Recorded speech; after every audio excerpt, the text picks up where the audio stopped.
কেন্দ্ৰীয় বজাৰত আজি উপলব্ধ থলুৱা মাছ।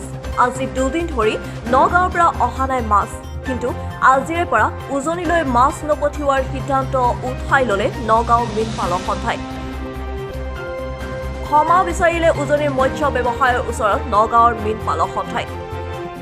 উজনিলৈ এতিয়াৰ পৰা পঠিয়াব নগাঁৱৰ মাছ। কিছুদিন পূৰ্বে উজনিলৈ মাছ নপঠিওৱাৰ হুংকাৰ প্ৰদান কৰিছিল নগাঁও মীন পালক সন্থাই।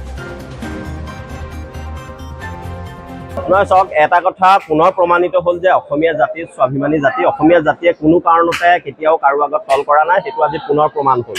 আৰু এটা কথা চাওক, আমি আমাৰ যুঁজখন আচলতে খিলঞ্জীয়া আৰু অখিলঞ্জীয়াক লৈ আছিল। আমাৰ যুঁজখন কোনো মাছ ব্যৱসায়ী বা অৰ্থনৈতিক অৱৰোধৰ কাৰণে কৰা সংগ্ৰাম নাছিলে।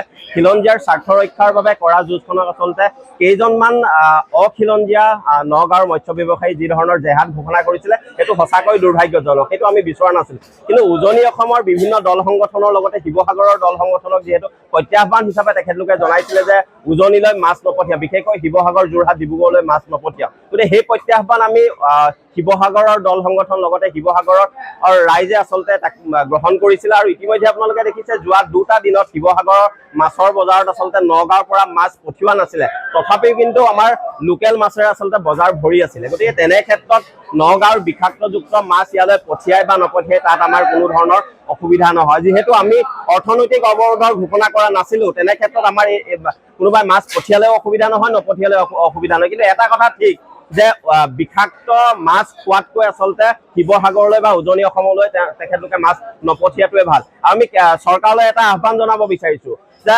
মীন বিভাগৰ সকলো নীতি নিৰ্দেশনাক জলাঞ্জলি দি একাংশ মৎস্য ব্যৱসায়ীয়ে কি ধৰণে আচলতে এই মাছৰ নামত আচলতে উজনিৰ শিৱসাগৰৰ লগতে উজনিৰ বিভিন্ন ৰাইজক আচলতে বৰ বিষ খুৱাইছে, তাৰ ওপৰত এক তদন্ত হ'ব লাগে। আৰু যিসকল মানুহ এনেধৰণৰ কাম কাজৰ লগত জড়িত, তেখেতলোকৰ ওপৰত কঠোৰৰ পৰা কঠোৰ ব্যৱস্থা গ্ৰহণ কৰিব লাগে।